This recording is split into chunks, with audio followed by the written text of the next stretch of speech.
All right, terrestrials, welcome back to the Quarantine Movie Reviews. Today I got special guest Jerry. Today we're going to be doing Krampus from 2015. Jerry, you picked this movie, so you take it away. All right, Krampus. It's the most wonderful time of the year, but not for Max and his family after they broke its holiday spirit. That's right, who's coming to town this year? It's not Santa, but an ancient demon known as Krampus. Saint Nicholas gives, but Krampus takes. Nice. So be good for goodness sake. Starring Adam Scott as the Eagle Scout dad, Toni Collette as the Martha Stewart mom, Dave Corrigy as the gun-toting uncle, Alison Tormain as the mac and cheese with hot dogs aunt, and MJ Anthony as Max. Directed by Michael Dougherty.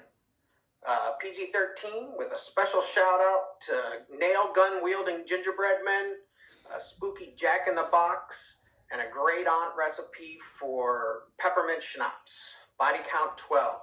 Jacob, what did you think of the movie? Well, like I said, this was your pick. So when I started the movie, I didn't really know what to expect. I'd never really seen a Krampus movie before, so I found that it was, all in all, it was a good movie. It was a fun movie. It definitely, if you go into it not looking for thrills and kills, then you will enjoy this movie a lot more. Oh yeah, definitely. Yeah. Yeah, the movie does have its real good ups and positives. It's not a straight horror. It's a silly style movie, but they do keep the horror very serious. The sound and set designs of the movie have that very like menace tones of horror. The creature designs are that's where it's at. Weta Workshop, the people from Lord of the Rings, they created all these real things, the toys, the elves, Krampus himself. So we are treated to those, actual effects instead of just CGI effects. The acting is okay. It's fine. The cast is actually really well. The people that they got to play these characters and stuff, I feel are very well. Yeah, it's just one of those perfect tone movies that I'll always talk about. Kind of like Ghostbusters. It's a perfect tone. You can find small things about it that just kind of, aren't your cup of tea, but, the movie just hits those tones, like, perfectly. But other than that, is there anything, like, what would be out of the movie, like, your, complaints? I don't even want to call them complaints, or just not my cup of tea feels. I think that overall the movie was done pretty well for what it is. I got a bone to pick with Grandma, and the gingerbread men were a little silly, but other than that, I mean, they did a really good job at creating a spooky atmosphere, and the puppetry and the practical effects, I'll always give a shout out to. This was some amazing work as far as the puppetry goes. So, you were talking about the grandmother, and I was actually reading just small things on IDVM. I think that's how it's pronounced. I think those are the initials. I'll usually mess those ones up all the time. But the grandmother originally wasn't wrote as speaking a foreign language. She was supposed to be deaf. That's why she kind of like will talk to Max and stuff, but she won't respond to other characters. Right. It's because they still had that aesthetic in the script of people that know sign language would be able to speak to her, and she would speak with sign language. And I don't think they ever removed that, where, well, why does she speak German but no English, but she only speaks English when, it calls for it in the story kind of deal. Right. Which is, I think, just the storytelling of the grandmother, doing that basically. Yeah, there are a couple of like CGI moments and stuff. Like if you look closely, you can see the CGI in the breath. Mm-hmm. Things like that. That's pretty easy to stretch your imagination on, though. I mean, it's just breathing and CGI effects to show cold air, which I think the cold atmosphere they did very well. They did a good job at making you feel the cold. So the CGI there, I didn't mind at all. The only CGI really in the movie outside of that would be the gingerbread cookies, and they're little assholes. So, Oh, yeah. But, I mean, anytime that you have, like I said, nail gun wielding gingerbread men, that's just a fun day at the park, you know? The characters they go through in the movie, I mean, there's so many that you really have to watch it a couple times to appreciate the artistry and the design of the characters. It's unique how, like I said, a silly movie, because there are chuckles and laughs in it. It's not a comedy with horror aspect, a la Shaun of the Dead. Right. But there are silly parts to it, but the horror is still treated as a horror movie. It's just toned down for PG-13 rating. Right. No blood, no violence. Well, muted violence, I should say. But I really do. I don't. The only problem I really have with it is story writing. All of a sudden, at the end of the movie, you get this sense that they're kind of just speeding things up. Things are just kind of escalating at a fast pace, and they start, picking off characters willy-nilly just to get to the end, instead of giving us, there isn't a remote emotional response to these deaths, but it's really fast for us to take all of this in, because it's all of a sudden, it's just like, bing, bing, bing, So, I mean, that would be my only complaint. But like I said, it's a great toned movie, So, yeah, I mean, watch it. Yeah, watch it. I recommend it to everybody.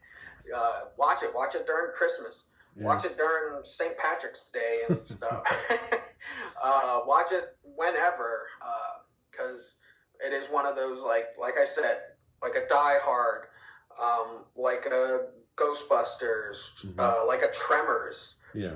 Just one of these movies that hits all its tones, and it's really good. You can put it on at any time and stuff. It's not just specifically because it takes place during Christmas that it is a Christmas-style movie, even though it does pick up with all the Christmas stuff, and then all of a sudden you throw Krampus on and you go, yeah, that's what scary horror movies on Christmas time is supposed to be about, Yeah. But, and even though it's not a Christmas movie per se, it is, but they did a good job at creating the atmosphere of Christmas in the beginning. Yeah. They did a very good job, and I think that helps the movie later in the movie when you start seeing family members picked off. You kind of see you got an emotional attachment to them because you can relate to them, because everybody's Christmas is always chaotic, and even as simple as a Christmas can get, it's still chaos. So definitely, like at the beginning you see the tropes of like what looks to be kind of like a Black Friday of like people trampling each other, the just chaos, and that's on my original summary of the movie, Max's holiday spirit, this idea of what we see on television as Christmas, the what I call the John Hughes Christmas, where Mm-hmm. every house has lights and everybody's merry. Well, it Mm-hmm. isn't that. People Right. are, trying to get that 42-inch screen TV, Mm-hmm. by ripping it out of grandma's hands. Yeah. There's a great bit in that part where some security guards are tasering these people, and just a mall Santa and all the employees at this mart or whatever are just miserable and cannot wait to get off. It's just like, I'm done, and they capture that. They capture that essence of that Christmas, not the fa la la la la la Christmas, Right. but just I'm done. I am so done with this holiday, That whole thing, that's mall Santa thing that you mentioned, I completely forgot about this, but it was one of the funnier things in the movie when the mom is hanging up the picture with Santa, and the Santa is like leaned back looking at the daughter's butt in the picture. Yeah. And she just like rolls her eyes like, God, that was funny. It is definitely, yeah, and the Martha Stewart mom, where she has all of the photos, if you look in that scene too, Mm-hmm. of their previous Christmases, and it's so funny to think that I got to do this every year. Yeah. This woman has to have that Santa Claus picture. Mm-hmm. But when you think about it, it's just some random guy sometimes just sitting there. So this idea of tradition that we've created, and now this is where old tradition, the Krampus, attacks our new ideas of tradition. Right. Where we're trying to have that that great dinner and the peaceful holidays, and I think there's even a line in it like, nothing bad can happen, it's Christmas. Right. And that's where you're wrong. This creature absorbed the ideas that we created with Christmas with Christmas. The whole aspect of the toys, the elves, the Santa Claus, the sled with reindeer. Yeah. This demon has taken these ideas of what we've created with Christmas, and he's perverted them, basically, made them his own to make them dark. And that's back when the horror aspect comes in, where you take something that's precious to us, but then you create a darker version of it. Mm-hmm. I think a lot of horror movies really spawn from that idea. Let it be a vampire. Right. You can live forever, but you're living forever as this creature. Right. So, but yeah, once more, go see it. If you haven't seen it, watch it. If you have seen it, watch it 4 more times.